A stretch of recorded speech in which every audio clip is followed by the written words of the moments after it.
I want to talk about J Happ. I don't normally want to talk about J Happ. I don't like talking about the Yankees necessarily. There's not always a lot to say about them that hasn't been said.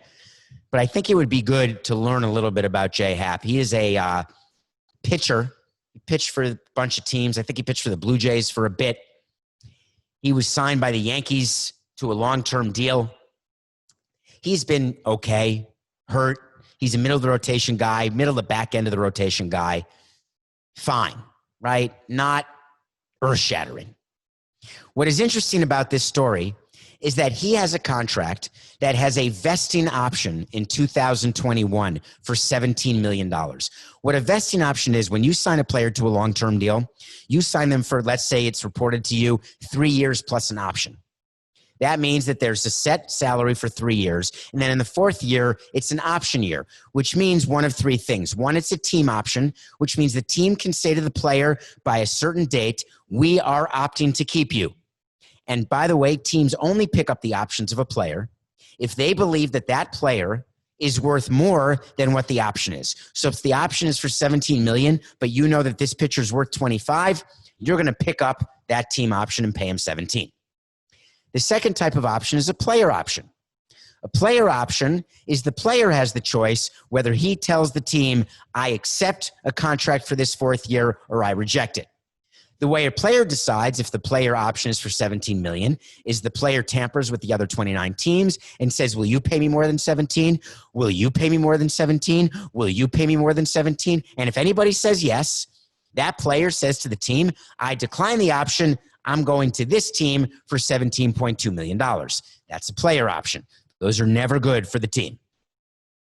And team options are never good for the player. Third kind, a vesting option. Now, don't at me and tell me that a mutual option is a kind of option. Because you see that reported? It's a mutual option for a fourth year. It's a bunch of horse hockey. Mutual options don't exist. Because if you're the team and it's a mutual option, you are only going to agree to it if it's to your advantage. And if it's to your advantage, the player's not going to agree to it. And in a mutual option, the player has to agree too. And if the mutual option is only in the player's best interest and the player exercises the mutual half of the option, the team is going to say, sayonara, not interested. So mutual options, I don't count. They don't count. They are not options. Team option, player option. Third type is a vesting option. I like vesting options. Vesting options mean that if X and or Y happen, then your salary in 2021 will be Z. It's not an option that the team or the player controls. Wink, wink, wink, wink. I'm going to come back to that. Wink, wink. The team has no control over a vesting option. Wink, wink, wink, wink, wink. The player has no control over a vesting option. Wink, wink. I'm winking my right eye now. I'm winking my right eye on YouTube. Nothing personal with David Samson YouTube channel. Winking. What am I talking about? I'm talking about what we do to control vesting options. Vesting options have to do with things that happen on the field. You sign a pitcher to a 3-year deal plus a vesting option. It usually means if you pitch X number of innings in the final year of your deal and X plus Y number of innings in the last 2 years of your deal, plus you have 150 innings pitched in the last year or 280 innings pitched in the last 2 years, then the vesting option vests. It's pretty cut and dry. Not so fast. We would keep track of player vesting options because we like to put those in long-term deals. And we keep track. Each year we would know which players needed what to activate and trigger those vesting options.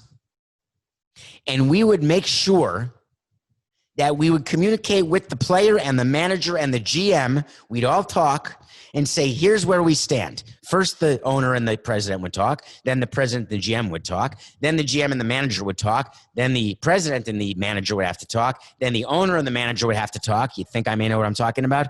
And then eventually the manager is going to speak to the player. And then the president will do a sneak around, a little reach around and speak to the player just so there's communication. because there's a lot of room for nefarious behavior. If you know that your pitcher needs 100 innings to activate a vesting option and you don't want to activate that vesting option, you're going to make sure the manager does not allow that pitcher to pitch 100 innings. If you are a player who needs 200 at-bats to activate an option and the option is below your market value, as a player, you're not going to want to take those 200 at-bats or 100 at-bats. You're going to do everything you can to not have that option vest. Countless times I've been called by agents. Let's talk about this vested option. We got to change it. Well, if it's good for me, I'll talk about it. If it's bad for me, I won't talk about it. So Jay Happ has a vesting option for 2021, and the Yankees and the league and the Players Association have no agreement right now how to treat Happ's vesting option. It used to be for 27 starts or 165 innings. If he had that in 2020, then he'd get $17 million in 21. Guess what? There's no chance he'll get 27 starts. There's only 60 games.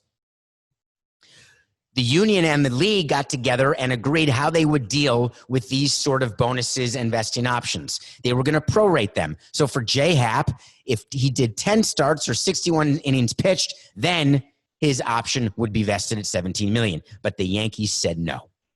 We're not going to allow this. We won't vote for this.